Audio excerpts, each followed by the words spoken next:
Well, good morning. I'm Newell Stannard, retired from University of Rochester and University of California, San Diego. This interview is being sponsored by the History Committee of the Health Physics Society at their meeting in Denver on January 27th in the year 2000. My pleasure is to interview William J. Bair, Bill to all of us, who was, as luck would have it, my first graduate student at Rochester. We've known each other over 50 years and kept a constant and very pleasant and fruitful scientific and personal relationship. Our plan is to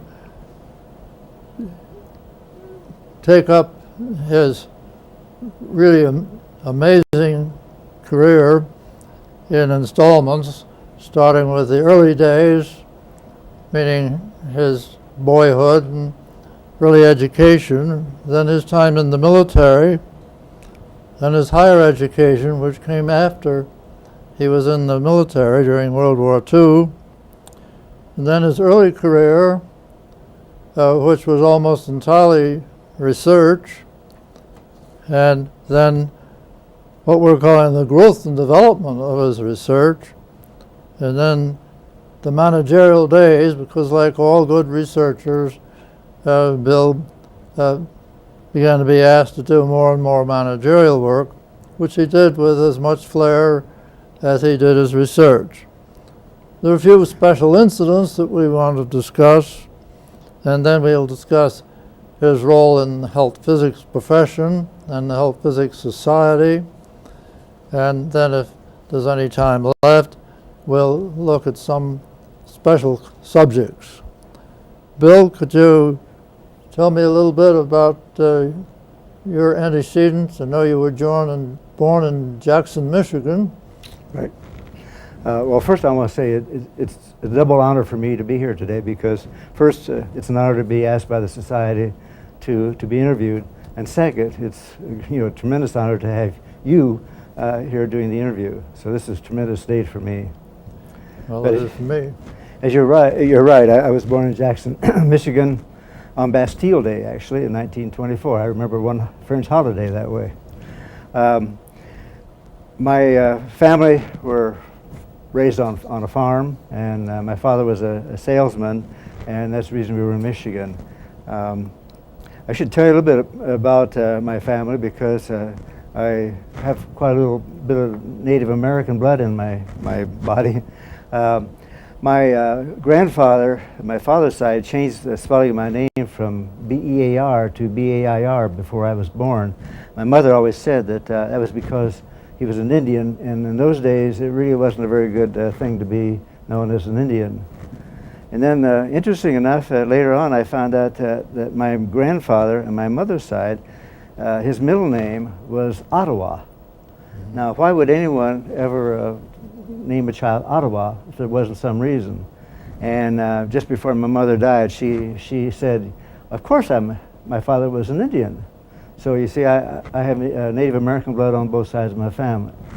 We might have gotten some benefit of that knowledge had we known about it during the days when minorities were getting given special consideration. But anyway, we didn't. My father, being a salesman, he moved around quite a bit, and so shortly after I was born, we moved to Ohio, where we lived several places. But I went to high school in a place called Kenton, Ohio, and I remember some of my teachers, and these were Depression days too. I have to mention that, of course.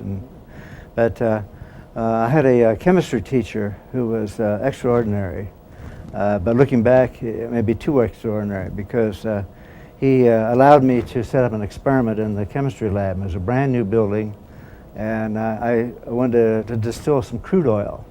So I set up a distillation apparatus, and I had this glassware run clear across the laboratory. In those days, we had Bunsen burners. We didn't have those electric heating mantles. Mm-hmm. So there I had a Bunsen burner underneath this pot of crude oil, and I had, clear across the laboratory, I had these different fractions of volatiles coming off. I've often thought about, what would have happened if we'd had a little accident there? We'd probably blown off half of the school. But those are the kind of teachers we had in those days. And I had another teacher I need to mention too, that after we moved to Bellefontaine, Ohio, he was a physics teacher, and he allowed me to sort through his closet, and I found an old X-ray tube. And I worked out some way of getting high voltage, enough high voltage to that X-ray tube, and that I could actually take radiographs of things like keys and things like that. But these are two instances where I was introduced to science at a very early age. The regulators would have been on your back. Oh, impossible to do things like These that days, today. impossible. Impossible. Right. I finished high school in Bellefontaine, and of course the war was, the Pearl Harbor Day happened during my junior year, and I knew that, actually beginning my senior year, I guess, we knew that I was going to go into the service for sure, and so the idea of getting to college before that happened was, we just gave it up. Besides that, I didn't have the money to do it, nor did my parents. As I said, it was Depression days. I did get a job on the railroad to wait until I was going to be drafted. And so I got some experience working as an apprentice in a railroad roundhouse. That was a good experience because it convinced me that was nothing I was ever going to do. And if I had any idea of not going to college, it was changed by that experience.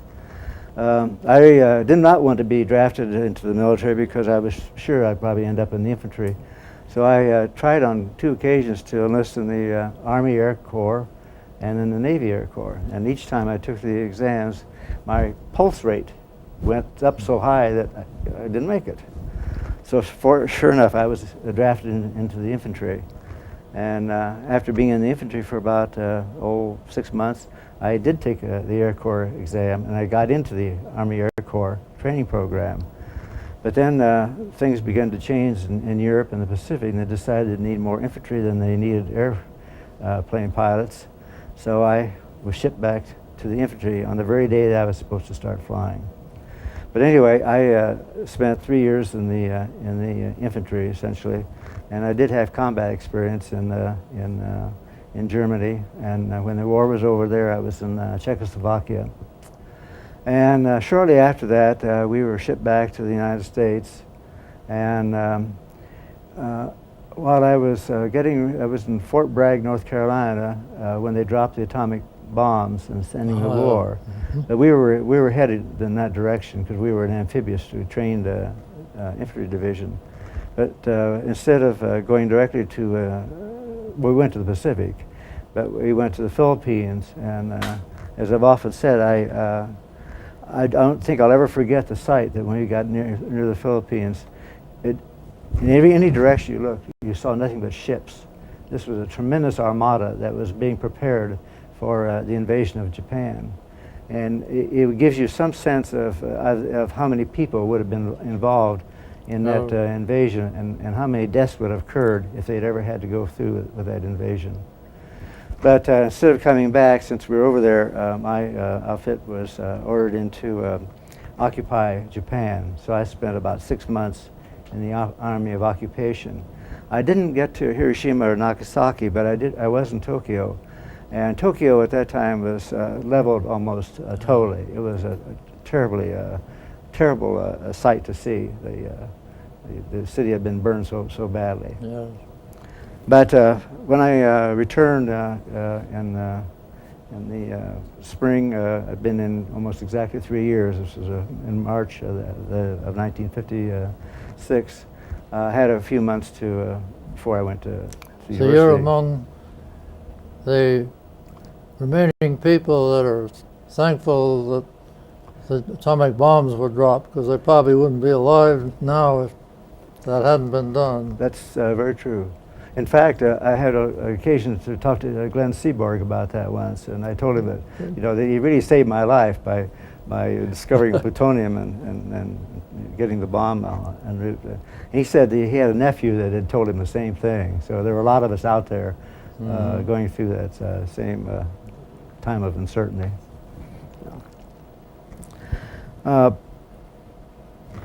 Obviously, this had some effect on what happened to me later. Oh, yeah. And when I came back, I enrolled at Ohio Wesleyan University. And fortunately, I had the GI Bill of Rights to support my education. And the way that worked, if you had 3 years of military, you had 4 years of college coming to you. So I had 4 years of college. I went to Ohio Wesleyan in 3 years, so I had a year of credit left to go to graduate school. And at the end of, I majored in chemistry at Ohio Wesleyan, and I had some great teachers there who allowed me to do some experimental work and some research, mostly, of course, in the chemistry field. But when I was in my senior year, I was going to continue in chemistry, and I enrolled, or I applied for admission to the graduate school at Ohio State in chemistry. And then shortly after that, I saw a notice on the bulletin board advertising this fellowship in health physics. Well, it wasn't health physics, it was radiological. It's called radiological physics. Radiological physics. Well, I didn't know what it was, but I knew it had something to do with radiation, and obviously I had an interest, and so I applied for that fellowship. And I think that about 2 or 3 days after I received word from Ohio State that I had been admitted there, I received word from that I had been I was going to be offered the fellowship at Rochester. Well, I didn't know anything about Rochester, and I certainly didn't know anything about radiological physics, but it sounded like a good experience. Well, you started with no prejudices. Right. But as you know, within a few, probably the second day after I arrived in Rochester, Yes. the first person I saw was Newell Standard, you, and Rose Sternberg, who was the secretary of the education office. So that began, a tremendous life for me. No.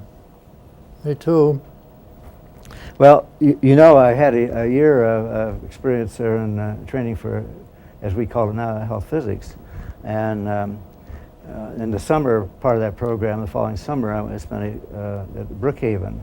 And Brookhaven was interesting in those days, is now, of course, but they were building a new reactor, gas-cooled reactor, and we crawled all through that reactor. We saw every part of that from inside and out.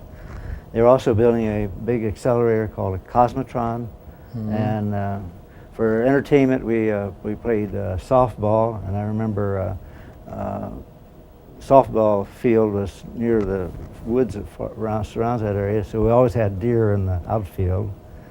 And I remember this particular occasion when that reactor went critical, they had a little party for the people who had been involved, and on the way to the ball field, these people were obviously stopped at that party. So we had one of the most exciting softball games you've ever seen. Those guys had drinking so much beer they couldn't see the ball from anything. So that was an interesting experience at Brookhaven. But then, as you know, actually before I went to Brookhaven, you had asked me if I would be interested in coming back after that summer and being your graduate student. And that day I'll never forget, Newell, because that really changed my whole life. And I suppose it has to be most important, and it really is most important. By staying on in Rochester, I met Barbara, my wife, and I'll always be grateful to you for that. Well, if not for anything else. So. Barbara Seitz. Right, that's right. Yeah. She worked for Kodak. She worked for Kodak. And she had a good job at Kodak. She was a graduate of University of Rochester. Mm-hmm. She was in medical advertising, and even after the GI Bill ran out, you provided funding for us. But I was a pretty skinny graduate student, always hungry, and I'd forgotten that. Well, I remember that. And after I met Barbara and I was dating her, she took pity, and her mother Oh, took yes, pity I on me remember. and had me out to their house frequently for dinner. So fattened up this poor starving graduate student. Remember it well.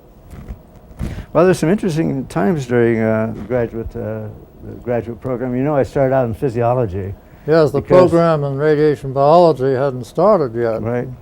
We were very determined that we wouldn't start a new degree program unless there was a real need for it.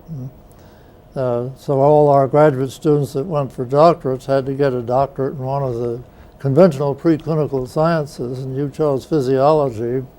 I guess you took physiology with Hoyt Whipple, didn't you?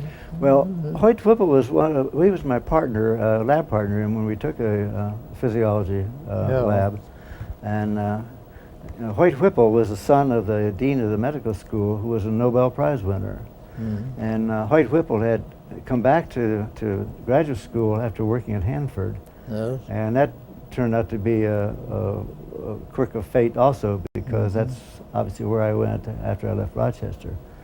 But Hoyt was very bright. He had more physics and math in his background than I had, and he was very helpful to me during those laboratory days. I will always remember we took classes with medical students, and invariably we'd begin a lab. The medical students would have all their cats killed before it barely got started. No, that was a terrible waste. Yeah, it was. They were not very impressive when it came to handling animals, and you always wonder what kind of physicians they went on to be. Most of them were pretty good. That's true.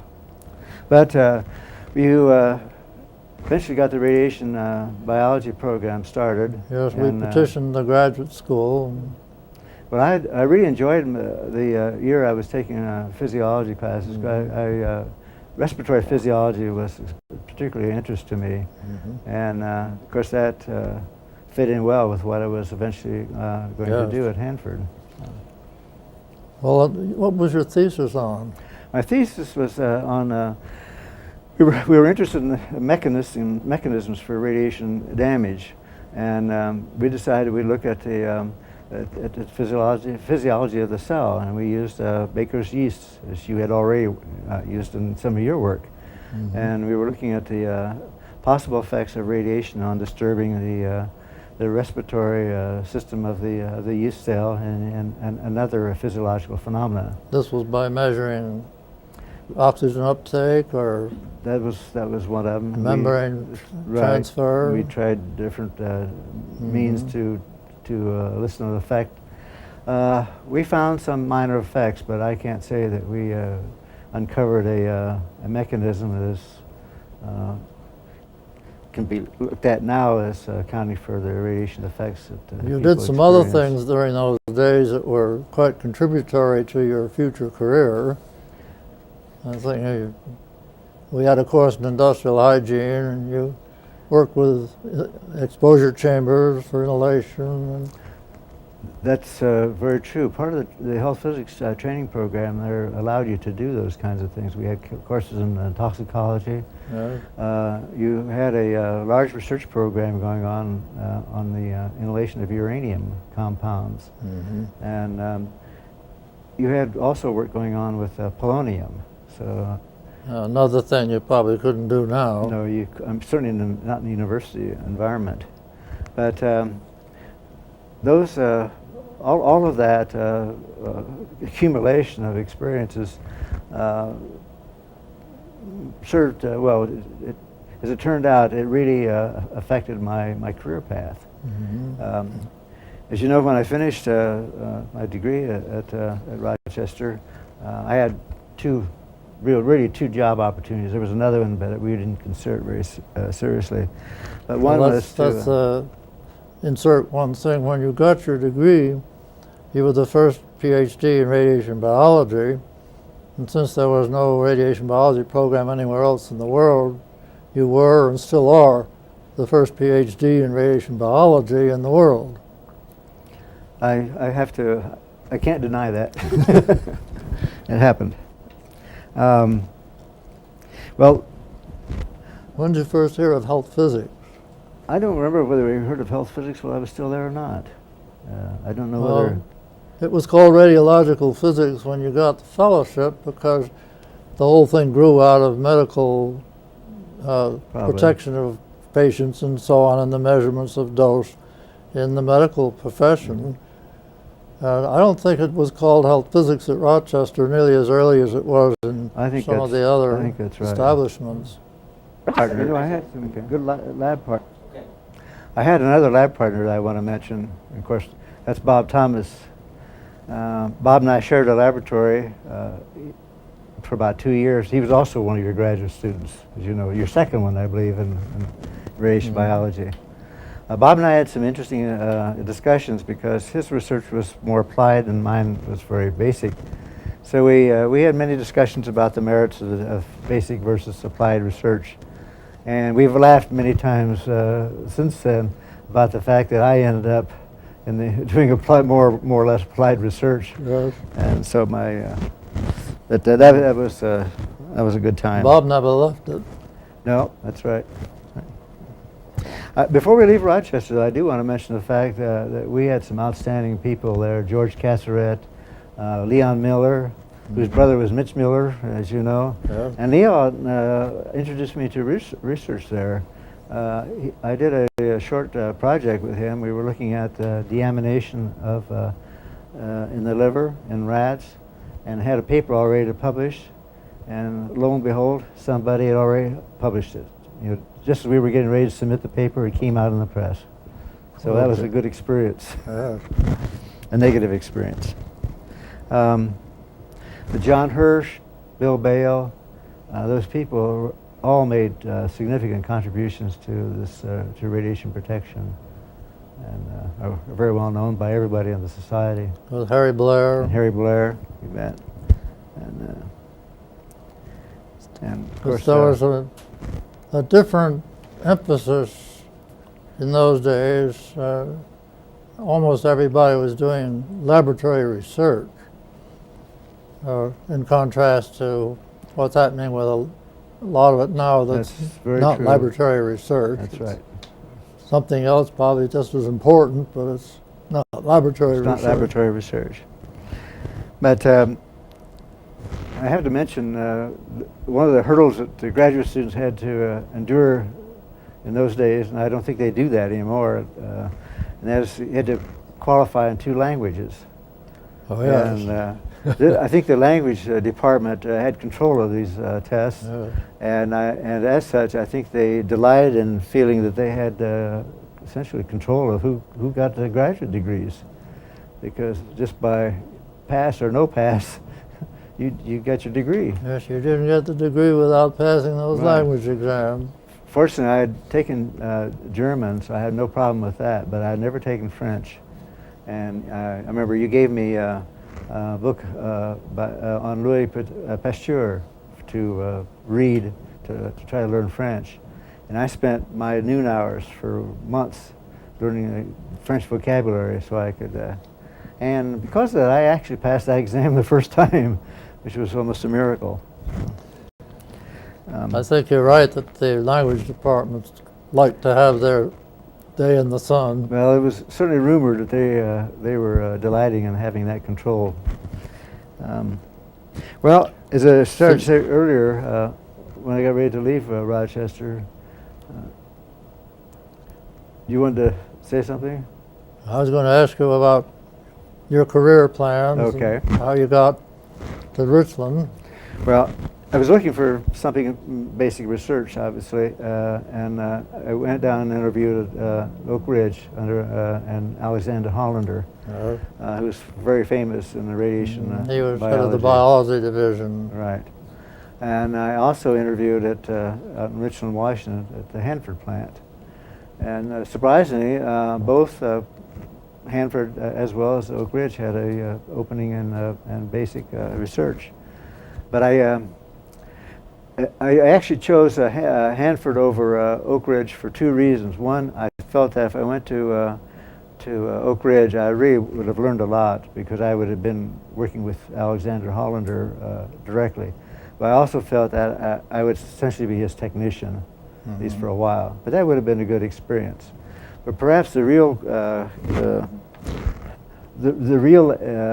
reason I went to Hanford was the salary. It was about $2,000 more than they would offer me at Oak Ridge. And that was big money in that those was a lot of days. money in those days. So Barbara and I decided to go to Hanford. And going to, before I made that decision, I talked to Hoyt Whipple, who had worked for Herb Parker at Hanford. And Hoyt wasn't all that complimentary about working for Herb. But I'll talk to other people who knew Herb, like Louis Empelman and others, and they were very positive. So I accepted the offer to go to work with Harry Kornberg and Frank Hungate. And Well, I know Herb Parker was pleased. He spoke to me many times over the years how much he appreciated having Bill Bair sent to him. well, Herb was a great man. He was probably one of the brightest persons I've ever been around, and he could also be about as intimidating as any person I've ever been around. And I think I will never forget, and I will never understand how he was able to read everything that he did.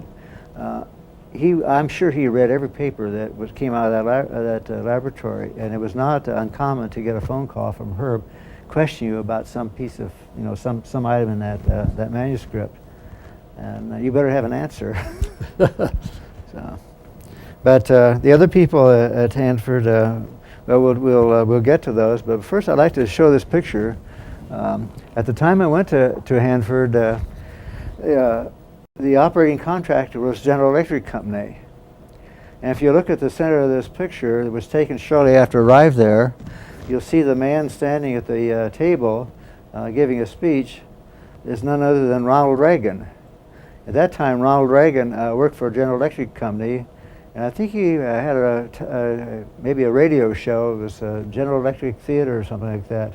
But as part of his job for General Electric Company, he went around at the different GE installations giving these pep talks. There are also other people in the picture there, like Senator Magnuson, who turned out to be a tremendous supporter of our programs at Hanford. Also, we have a picture of the area that I went to work in at Hanford. The biology laboratory was located out in one of the reactor areas. It was 30 miles from town, right on the Columbia River. You can see the steam coming off of the cooling pond from the reactor. And this area here is an experimental animal farm. This was a far cry from what I had been used to in Rochester, New York, where everything was green and lots of trees. The next picture there actually shows the biology laboratory. It was an abandoned building used for the production reactors. It has no windows in it, but it was air conditioned and had been fitted so it was a fairly comfortable laboratory in which to work. Really palatial from the outside. Oh yes.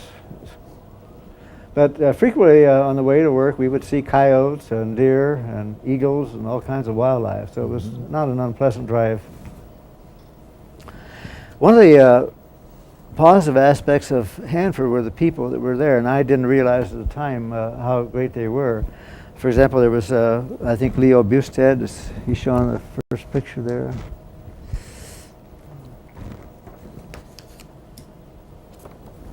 Well, that's Herb Parker, sorry. That's in the later days. Herb could smile, frequently did smile, but as I said before, he could also be very stern and intimidating. Well, he had a great sense of humor yes, when he he did. used it. Yes, he did. Next picture we have The next one's Harry Kornberg. is Harry Kornberg. This is Beustad. We want to try Harry? Just show Harry now. Kornberg? Oh, yes. This was the head of the biology department, Harry Kornberg. He was a biochemist trained in Oregon. And the next picture we have is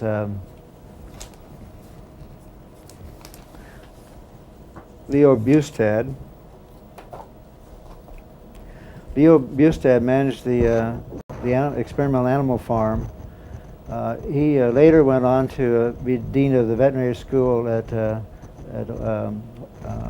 Washington State, after also going down and working at the vet school in Davis, California. But Leo was a brilliant and very humorous speaker. Oh, yes. And this photograph is a picture of Roy Thompson, who was a very active member in the Health Physics Society. He was a recipient of the Distinguished Achievement Award of the Society, and was very leading figure in doing work on the metabolism of radionuclides.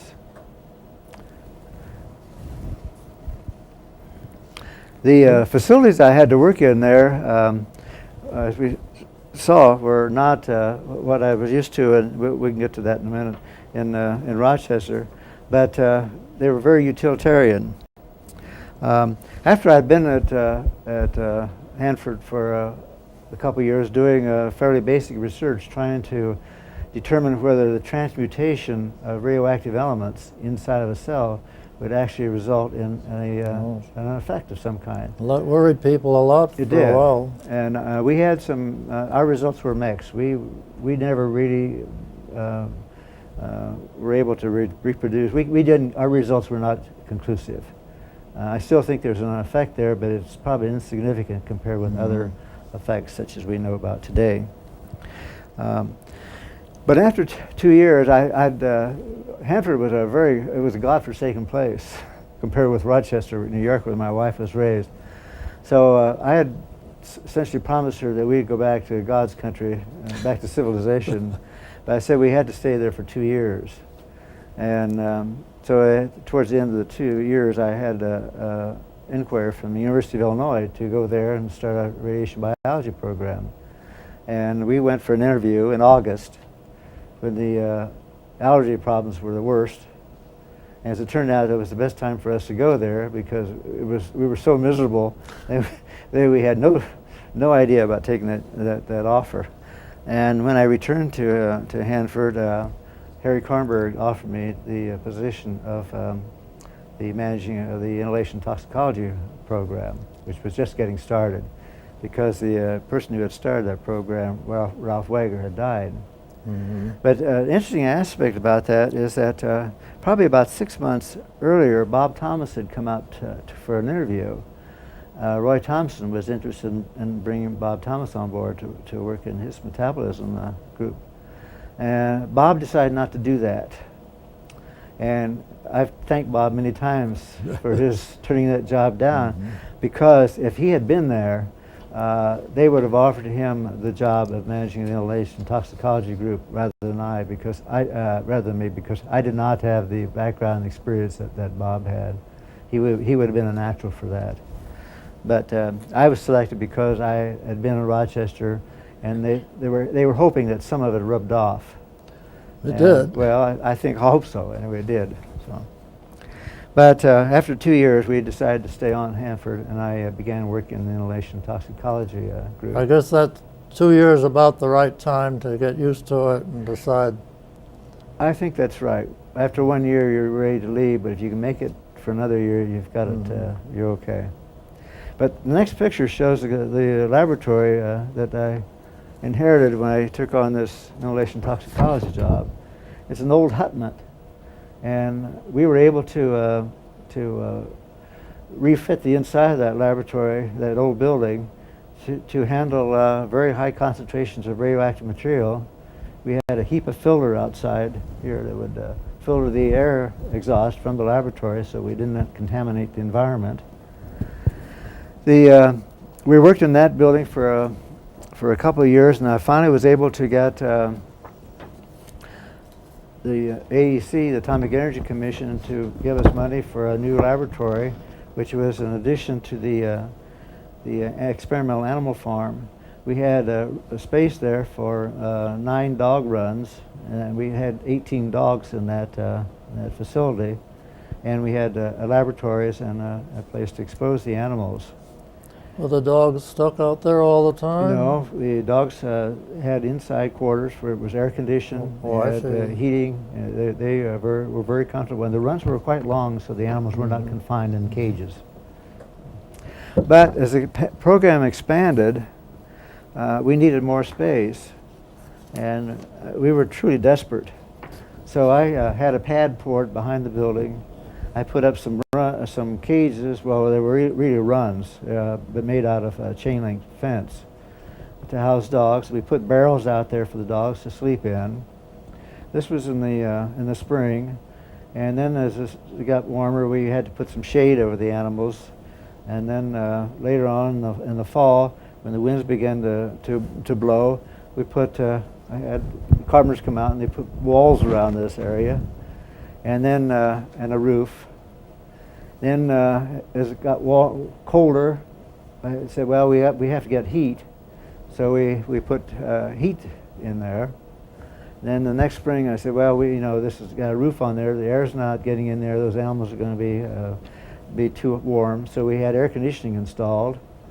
And then late that fall, I looked out the window and I saw a man from the Atomic Energy Commission out there putting a number on the side of it. I had actually built a laboratory illegally in pieces.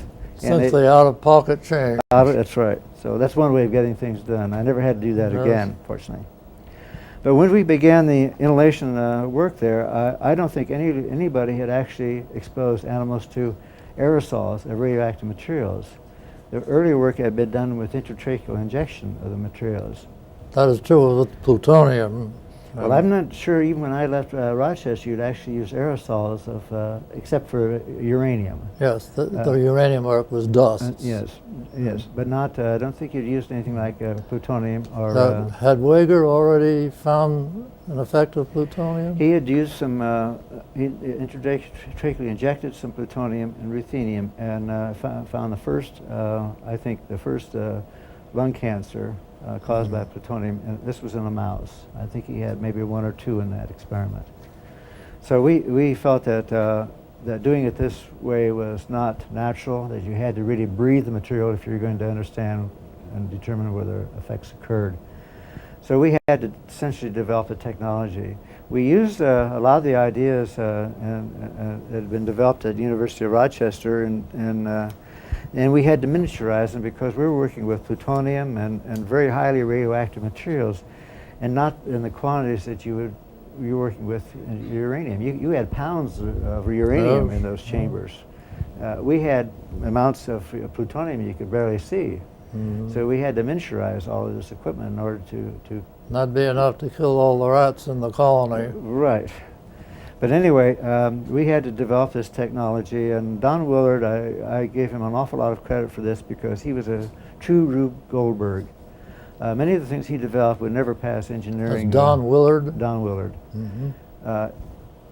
The things that he developed would never, pass engineering standards, but they worked.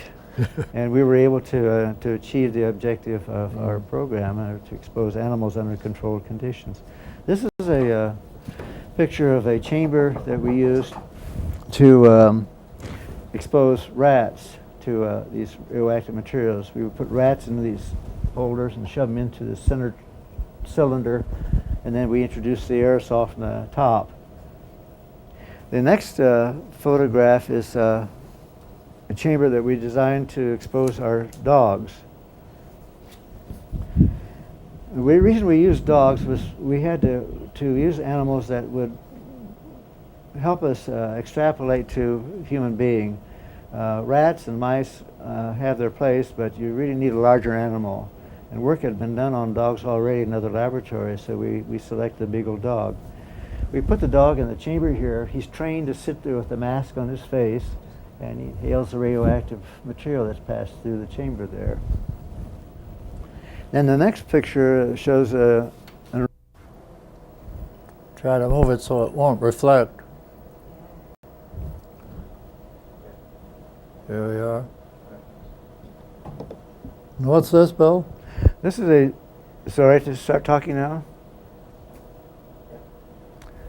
This is a chamber that we used to expose 5 dogs at a time. This made it much more efficient in doing these experiments. And also the dogs were exposed essentially the same amount of aerosol. It was difficult otherwise to duplicate the exposures. We You really had to start all this this all had from to be scratch. to be developed from scratch. This is an example of a respiratory valve that we designed to separate the inhaled from the exhaled air, so we could determine how much actually had been taken into the animal. There's Very another. important. Pardon? Very important. Yes, another example of this is in the next photograph.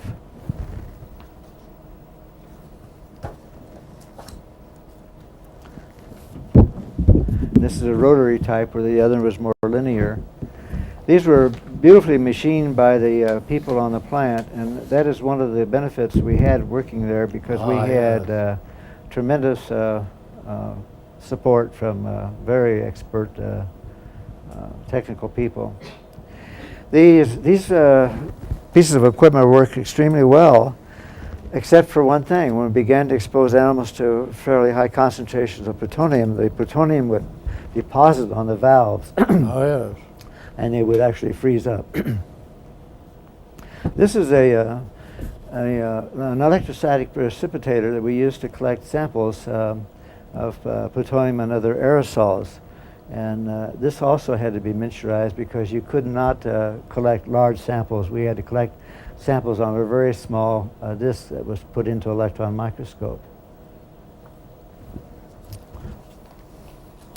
And since our experimental animals were contaminated, we had to put them in cages for several days until the level of contamination was reduced, so that we put them in more comfortable runs. So these are cages that we put the animals in to prevent the contamination from getting into the room, but they also use those to collect the excreta samples from these animals, which we needed for several days after the exposures. Well, I was going to ask you, were these exposures primarily to see effects, or primarily to do metabolism of the metal, or both? Both. We had to do the metabolism so we have some idea of how much material was causing the effect that we eventually observed. We had to develop a device for measuring the radioactive material in these animals. This is one that was designed to measure the amount of material in mice. The mice we put in a little carriage and put into this counter here. There were 3 detectors on that instrument. And then for dogs, we had to do a different approach. The first approach was to make a track, and we could run a dog in a cart through this counter. We had detectors on each side and above. We had the only way we could shield this was with talc, because we had no other material except lead, and lead was taking a lot of lead. So we got tons of this talc in bags and packed them around this counter. But then as we were able to get more resources, we went to another approach, and we Ken Smith and Bill Resch developed this dog counter, and we could move this. We put the dog in here. This shows a dog phantom, and then we had counters on each side, and it was very efficient in measuring the amount of even plutonium in these dogs. But in this case, we had a shield from an old battleship gun turret that we could put the animal in the counter. Why was an old battleship? An old battleship. Because it didn't have as much natural activity, or Yes. embedded activity? Pre-World War II battleship. So a lot of our whole body counters for humans were built with that same sort of material? That's right. Yes. Mm-hmm. Yes. Well,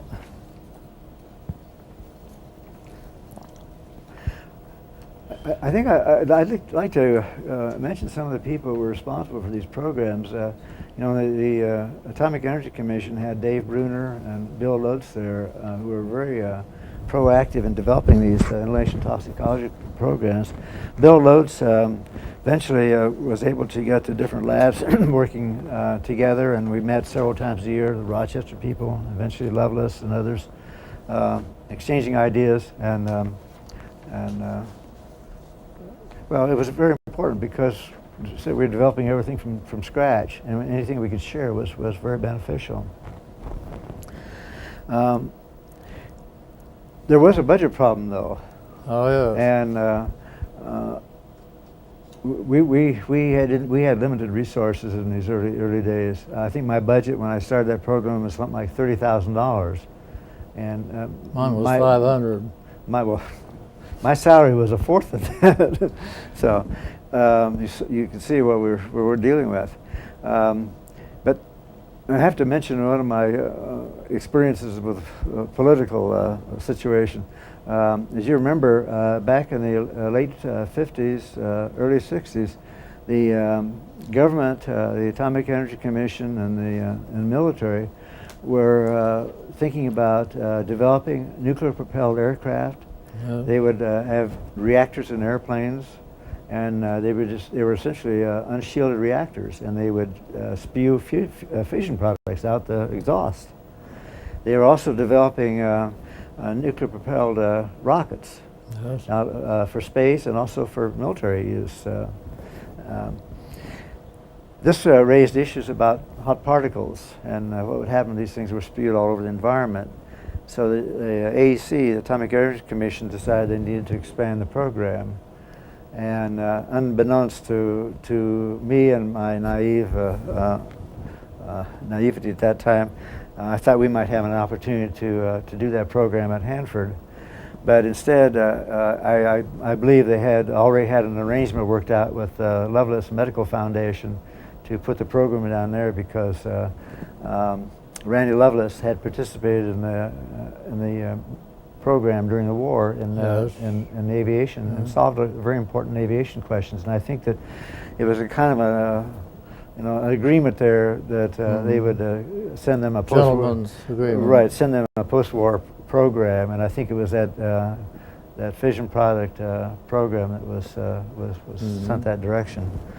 But Because one of the problems that's different with that is those are beta gamma emitters, and you had to have quite a lot more shielding. right. But that made an opportunity for people in Rochester, and of course Bob Thomas then went down there, and Tom Mercer. And others.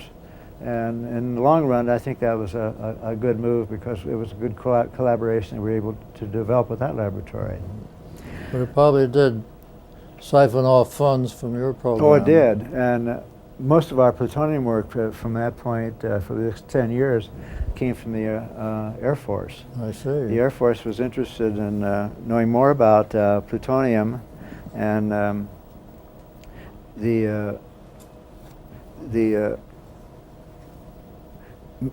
space program was also interested in knowing more about plutonium, so that there was because they were going to have the electric power sources on space vehicles with plutonium-238.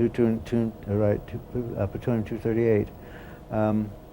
Anyway, as a result of the fact that the military and particularly the Air Force was interested in plutonium, we were able to do the dog studies, which I think were one of our major contributions because we did find very clearly the effect of plutonium in causing lung cancer in animals. Yes, it had already been found that it could cause lung cancer. In the rodents, but very few actually experiments. The dog was really the major, and it was a surprise because the military, and I say military, but meaning the Air Force primarily, was interested in the acute effects of plutonium in case they had an accident and people were inhaling that material. We had some of these animals that lived on several years, for 3 years, and all of a sudden we found a lung cancer, and that was a surprise to us. And I should say it was also a surprise to Wright Langham, because I think he was still skeptical that plutonium was that hazardous. He was also very skeptical that you could actually cause the death of an animal by giving him enough plutonium to breathe. And we had to, we demonstrated that very clearly, and I remember he was shocked. He just couldn't believe that was possible. I remember that controversy, but it was really clear that plutonium was different from the beta gamma emitters, but how different? Right. That was all it was insoluble in the gut, and you could have a lot more plutonium, according to then thoughts, than we now know you needed. Well, one thing about plutonium, the insoluble form of oxide, you can ingest large quantities of it. It's not absorbed, and it just passes it on through the body. Yes. So it's only if it gets into a sensitive tissue, such as the respiratory tract. Well, you were talking about hot particles. This is an autoreogram of, well, actually, it's an electron microgram of plutonium particles. And one can see that plutonium particles coming off a production line are not round spheres. They're quite irregular shaped particles.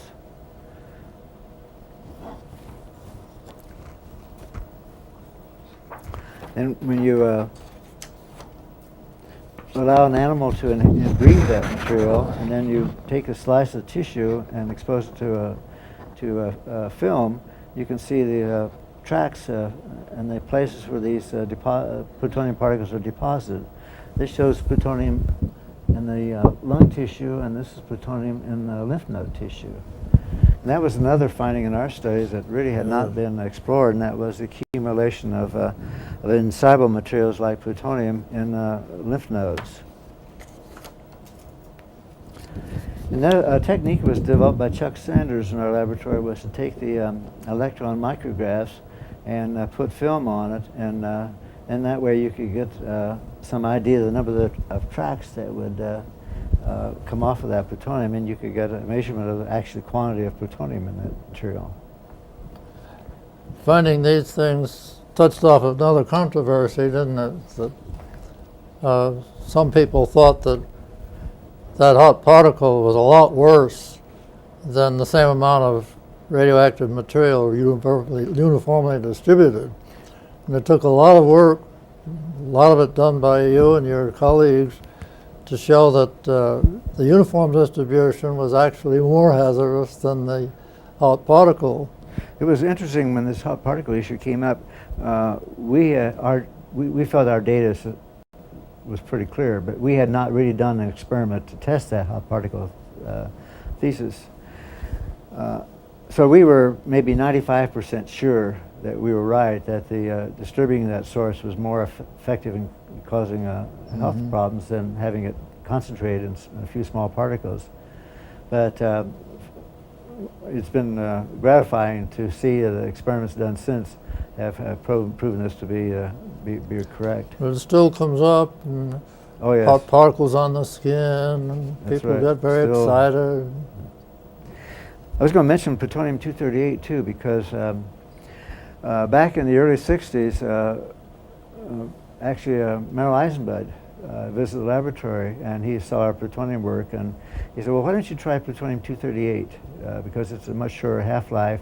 It may give you different results. So I scurried around trying to find plutonium-238, and I went to Mount Laboratory, and I got some microspheres, plutonium microspheres they were using for the space program, and we crushed them up, and we began exposing animals to this material.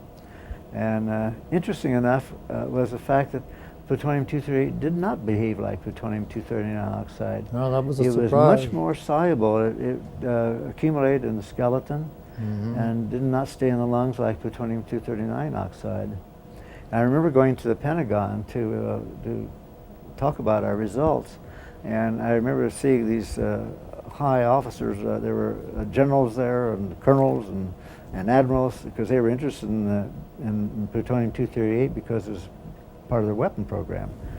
And they just could not believe that I could stand up there and tell them that two forms, the same form, same two element. different, two isotopes would be, two different isotopes would be different in the body. Anyway, that subsequently has been shown by laboratories in our country and also abroad to be the case. And our animals, as well as others who have been exposed to plutonium-238, develop bone cancers as well as lung cancers. Mm-hmm. I think that's an important finding in our laboratory. Yes.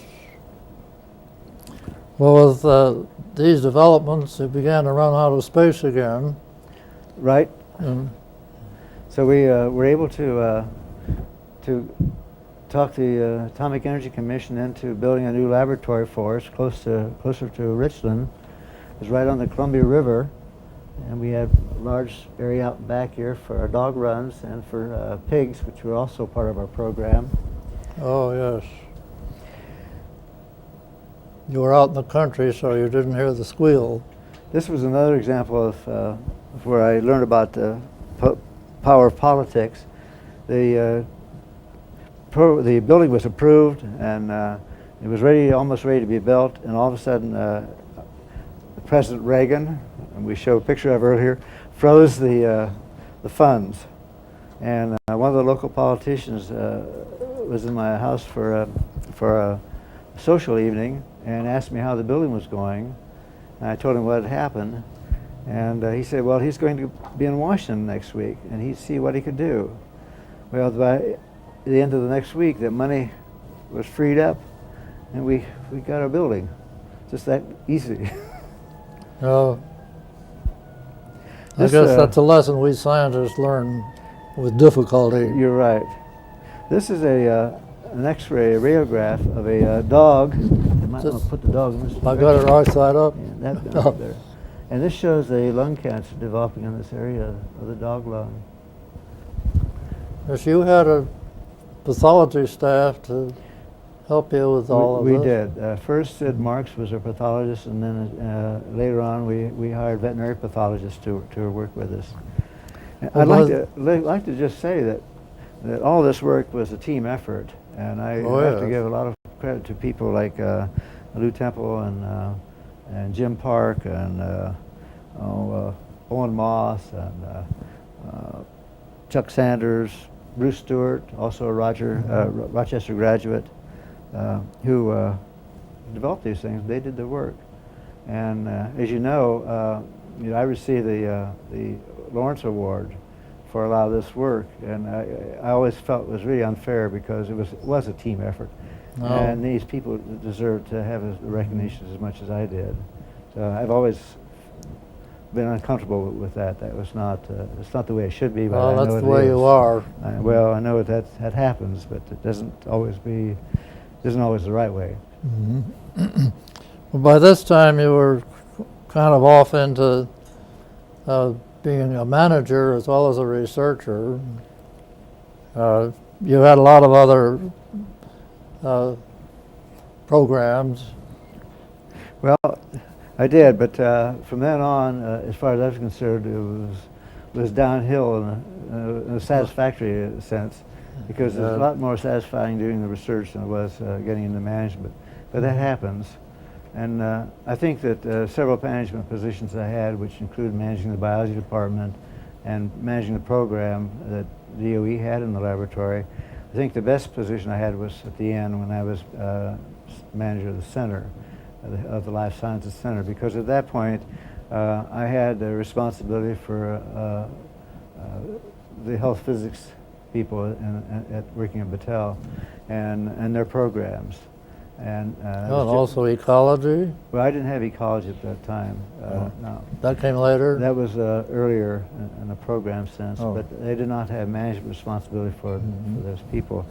But we should not forget that the work at Richland on radioecology was pretty much groundbreaking. It really was. It was outside of my area, but it was parallel with what we were doing in biology. Mm-hmm. It was extremely important. And Herb was heavily involved in that program. But I want to mention the fact that we had Carl Unruh there in earlier days. He had left by the time that I had responsibility for the health physics program. But Jack Selby and Leo Faust were part of this program, as was,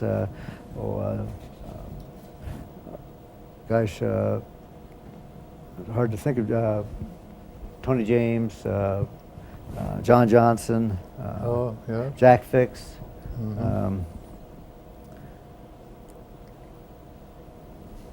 See, Judge Kanoy, a number of people at the meeting today or this week were in that group, and I really enjoyed working with them. So then it was time for more facilities. Well, we finally got another building built, but this was a Battelle building. As Battelle was the contractor that took over from the AEC. This is a new life sciences laboratory they built for Battelle, and this extended the program into toxicology, which we hadn't been doing very much of. But we should mention our smoking dogs. Yes. And one of the things we did there was to try to determine whether cigarette smoking would have an effect on the influence of radioactive materials in the animals. So we taught our beagle dogs to smoke cigarettes, and they actually began to do that quite easily. We would give them several cigarettes at a session, and we would measure the clearance of material from the lungs under the influence of cigarette smoke. And then also we exposed these animals to radon to see whether there would be a combined effect of or synergistic effect with the radon. We did see some potential influence of cigarette smoking in these. Which way? In the run. It did enhance the effect of. I see. But it depended upon whether we gave the cigarette smoke before or after they inhaled the radon. So it was not a simple issue. Maybe we ought to finish up here, Newell. Are they telling us it's time? I think we're getting close to the end. Okay. Do you want to talk about? Well, we should mention the fact that as part of your managerial days, you spent a couple of years with AEC headquarters in Germantown. Well, it wasn't quite that long. I did take a 6-month assignment there. Actually, didn't move there, but we moved back and forth every 2 weeks. Family stayed in Richmond, and I commuted. That was not a good time for the family because it was hard on Barbara, but it was an interesting experience for me. And, I remember you got visited once when you had the smoking dogs, and anybody that didn't believe nicotine was addicting should have seen them rush to get in those boxes. That's right. They took to that pretty readily. Well, you had some incidents with alligators. You want to tell us some of us about that? Well, I made a mistake of taking over some alligators that an aquatic physiologist had left in the laboratory when he moved to another job, and I was interested, obviously, in getting some information on the radiosensitivity of alligators.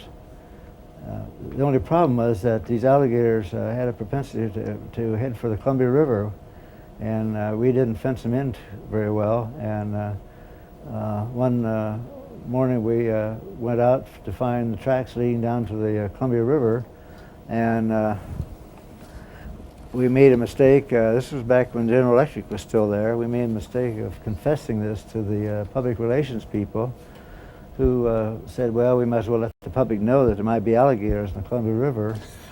And that was a day of all places. That was a day that a vice president from General Electric company was in town.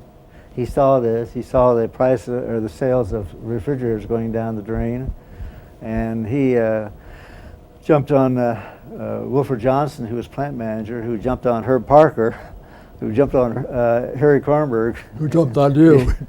And for about 6 months, I had an alligator hunt on the Columbia River every day.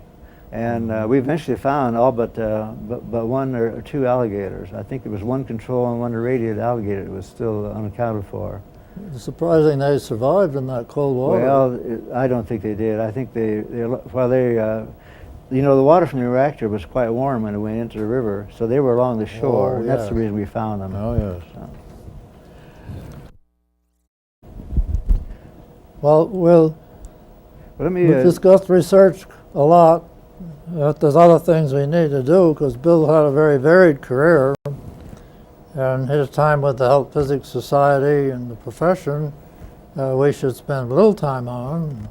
Bill, you... Well, let me say something about a real practical situation we had to deal with at Hanford. remember that we had a man exposed to americium, a very heavy exposure to americium, a man named McCluskey. And we've, during the years, have done a lot of work on trying to develop means to remove radioactive materials, particularly plutonium, americium, from the body using DTPA. And when this man was exposed, we were able to bring our experience to bear on treatment of this man. And even though he was not completely decontaminated, this technique did remove a very large percentage of his body burden. And of course, he was about 65 or 66 when he was exposed. He was near retirement. And I don't, he died of a coronary problem later on. It was totally apart from his exposure. But during his lifetime, then, he did not experience any of the effects that we might have seen, at least based on other experiments. How many people did you end up having under your general direction? Well, in my last position, I think we had at one point something like 450 people or something like that. And so obviously at that point I was not very heavily involved in research. Well, you were president of the Health Physics Society a bit ago. Yes, I will remember that experience. That was about the time that committed dose was being introduced in the United States, I should say, because the ICRP had already introduced that concept in Publication 30, which I had a part in preparing.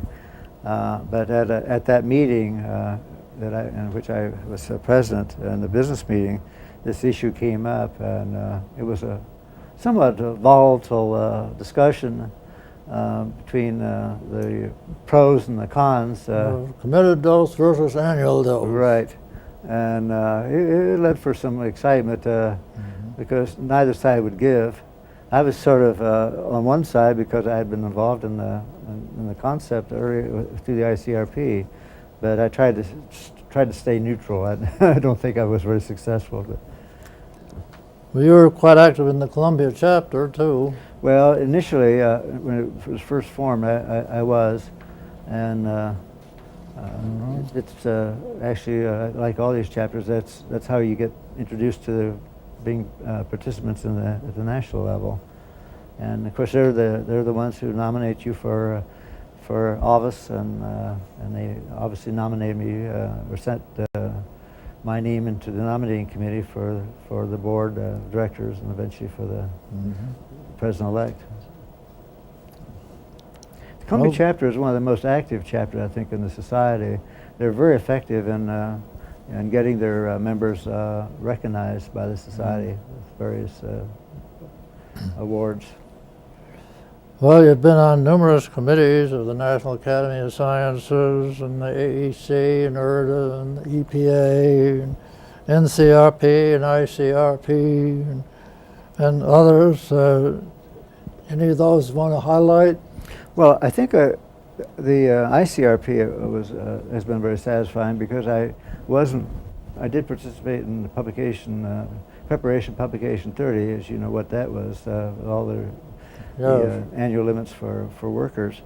And then subsequent to that, I agreed to chair the task group that developed the respiratory tract model, the lung dosimetry model that's being used now by ICRP, and it was described in publication 66.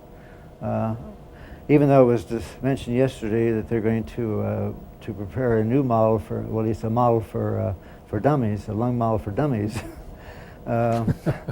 I feel good about the lung model that we developed, and I think what they're going to do is to simplify it in some way because it is very complex. That's right.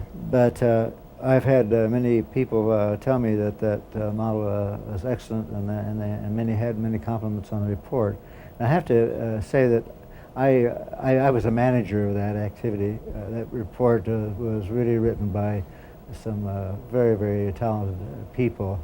And so it's just it was an opportunity for me to get these people to do what I knew the ICRP, at least felt the ICRP wanted in the product. and I think we achieved Well, that. That was one of those insoluble problems because the mechanisms of doing the reports were so different in the different organizations. And, You're right. You remember we started out with the NCRP. Yes. They were the first, and it was your committee that had set up a task group to develop a respiratory tract model. But that committee, for some reason, didn't move very fast, and so when the ICRP decided they were going to do the same thing, we thought we could meld the two activities together. yeah. But that did not work, and unfortunately, we have two models sitting out there now. The model developed by the NCRP is not all that different from the ICRP model, but it's more of more of a research, maybe more of an intellectual model, perhaps in many ways, than the ICRP one. It's an excellent. It's a very descriptive model of the respiratory tract in probably more ways maybe than the ICRP model. You remind me of a slightly ribald statement from your former boss, Herb Parker. He never thought much of models. His remark was that the only place for models is in bed. Sounds like Herb. Well, there's a lot that we could say about what you've done, but time is going on. Well, I should mention that Bruce Wacholtz was at Hanford, and he came back to Washington, and he got me involved in quite a few things. In the Marshall Islands, he got me involved with a transuranium technical group, and these were very interesting activities, and I think that at least I hope we made a contribution in doing it. And you were involved in quite a few of these too, so you know all about those. Well, you wrote a book for the Marshallese. Well, we wrote 3 books for the Marshallese, trying to explain to them what the potential effects might be if their exposures to those weapons tests. But I don't think that was very helpful to the Marshallese in the long run. They still have concerns out there, even to this day. Well, you learned some things about their language. We did. We certainly did. We learned that it's very difficult to express technical concepts in a primitive language. See, they have no future tense? I don't think they did. And no past tense? Don't remember that. No. Everything is just present? Pretty much, yes. Well. Yeah. Well, my work in the ICRP, I think, was stimulated by Jeff Dolphin, who was a great friend. And I did have interesting contacts with the British during the early years. I remember on one occasion I was working with a person there in England, Aldermaston, and it was Ken Stewart, and he had some plutonium. I thought it would be interesting to compare with some of the work plutonium we were using in our laboratory from our production site. So one day I received this package in the mail. He shipped me 3 grams of plutonium through the regular mail. You can imagine that happened today? No. I had to explain that later on because they came out one day and was inventorying our plutonium, and I had more than I was supposed to have. Yes, of course. So I had to confess where it came from. Well, let's look a bit at your broad perspective from all this on the field that we represent. It's changed quite a bit over both of our careers. It has. You think it's changed for the better? Well, I hope it's changed. It's changed. I hope it's changed for the better. It's interesting, though. It's I think I should mention one experience and one contribution I think I really made. One time I received a call from 60 Minutes. You know, the CBS program 60 Minutes. They were going to do a show, a segment on the harmful effects or the potential harm of having these americium smoke detectors out. You know, the smoke detectors that are used in the houses that have battery operated. You know, they have a small amount of americium in these things to detect the the smoke, when it's in the room. And they were saying that this would be a terrible hazardous thing to have all these smoke detectors being discarded into the waste and so forth. And through 2 or 3 telephone calls, I was able to convince that lady that far more lives would be harmed or would be lost if the smoke detectors were taken out of the public domain. And so one day she called back. She said the 60 Minutes people agreed that they would not do that show because they understood that the importance of having smoke detectors available for people to use. So I felt that was I look back at that as being a significant contribution because it probably did result in. Would they have done the show if it was going to be saying it was awful? Yes. Probably. Oh, yes. That's. I think so. Mm-hmm. Well, what do you view as our future trends? Well, I view our future trends in terms of research is that most of the effort is going to be in going back over what's already been done and trying to make more sense of it, develop more models and things like that. Because I don't see, we know, and all you have to do is look at the program from this meeting. There are no papers on research on internal emitters that I can see. No, that's wrong. No laboratory research being done anywhere, to my knowledge. Maybe in Europe, I think maybe some minor work being done there, but not in the United States. So we'll live to regret that. I think so, but right now that's not happening. There are still questions that have not been answered about the low levels exposures that people will continue to incur. So we're going to have to be going back and sorting out the information that's already been published and see if we can get more understanding from it. How about the next generation? Well, I'm looking across the room there, and I see the next generation. Yes, we have a surprise. One of Bill's sons has become a health physicist, and he's at Rocky Flats, and he's here, and he's going to join us. This is Bill Bair Jr.? Bill Bair III. Bill Bair III, that's right, you're junior. I'm junior.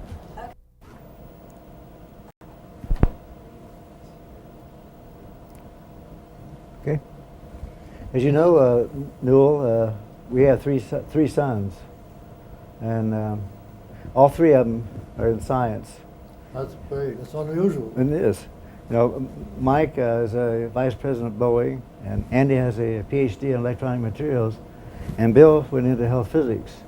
And none of these 3 were coerced in any way. I'm sure not. And I'm very, very, very happy and pleased that at least one of them entered the field in which I've spent all my professional life.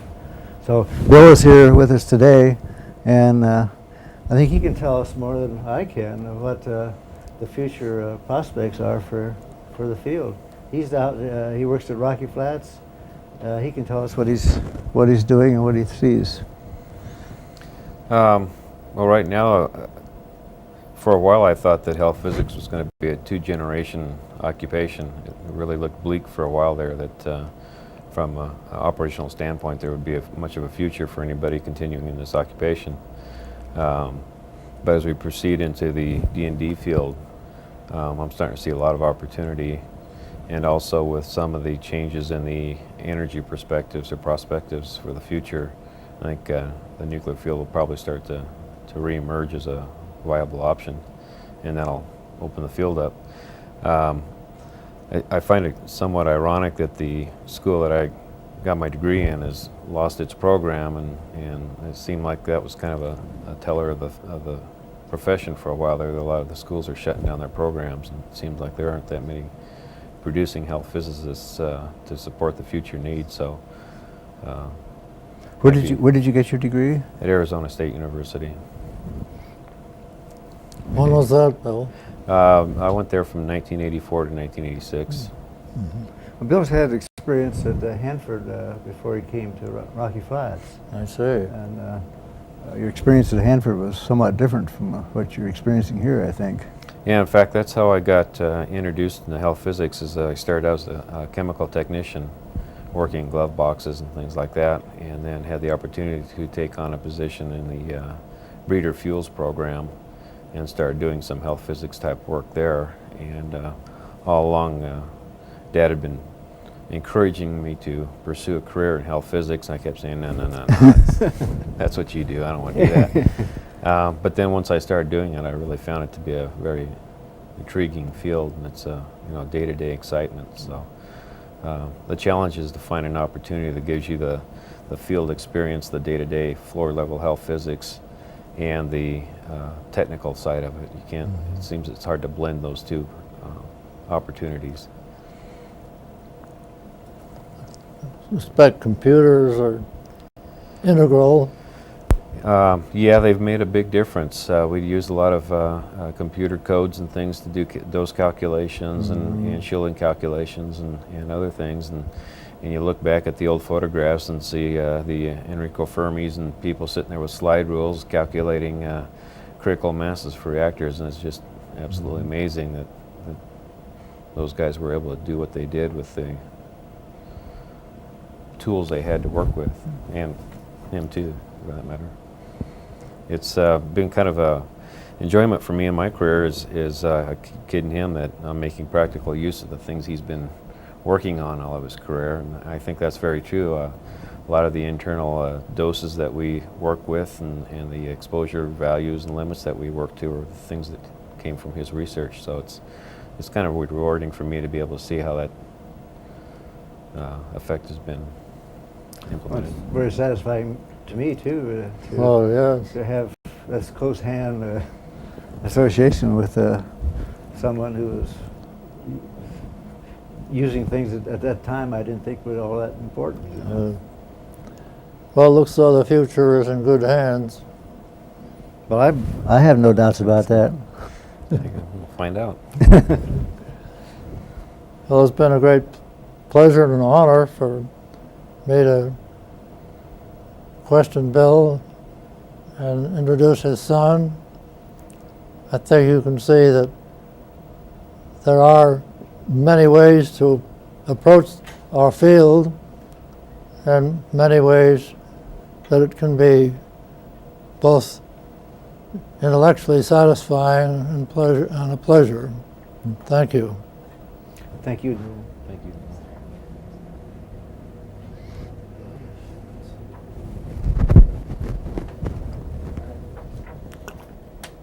One of the things we didn't mention was Bill's part in the Hanford Biology Symposium, which was a yearly event, brought a lot of scientists to Richland, and as part of that, the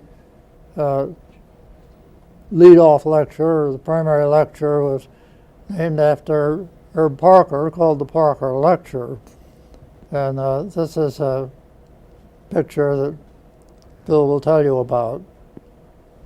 Well, the Hanford Biology Symposia series started back in about 1960 and has gone on for over 35 years. We brought these people into these meetings primarily to make sure that our people were exposed to the outside world. Hanford was very isolated, as you know. And these topics through the years dealt mostly with radiation related. They were radiation related. In more recent years, they've changed somewhat. But after Herb died, we felt that it would be appropriate to incorporate into the symposium series a lecture by somebody who would talk about who exemplified many of Herb's interests and qualities. For example, Herb was very interested in education, public education. He was certainly interested in quality of science. So we tried to select people who brought these kinds of qualities to the symposium and to this lectureship. And I think you were the second lecturer, as I remember. Third? So, Second, third. I think. Jack Healy was the first one, and I think you were maybe the second. But we've had others, such as Merrill Eisenbud, Dade Miller, and quite a number of people who have been active in the Health Physics Society there to give these lectures. They are generally well attended and very, very well done. So they are a highlight in our life in Richland. So I want to thank you for participating in one of these. It's Thanks for the always a pleasure, opportunity. so. John, thanks again to the Society.